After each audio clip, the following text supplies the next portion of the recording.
Hello everyone, in today's video, I'm going to show you how to use the voice changer in Roblox Mobile. First, open the Roblox app on your mobile phone. Now tap on sign in and enter your Roblox account details including your username, email, or phone number. Then, type your password carefully and tap login. Once signed in, go back to your mobile home screen and open the Play Store. Make sure you have a stable internet connection so the app can download without issues. In the Play Store search bar, tap Live Voice and look for the correct app. This is the voice changer app compatible with Roblox.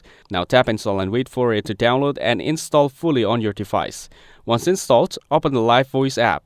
Then enter the required code if prompted. This code usually comes from Roblox or the app instructions to link your voice changer with the game. Now you can start using the voice changer while playing Roblox.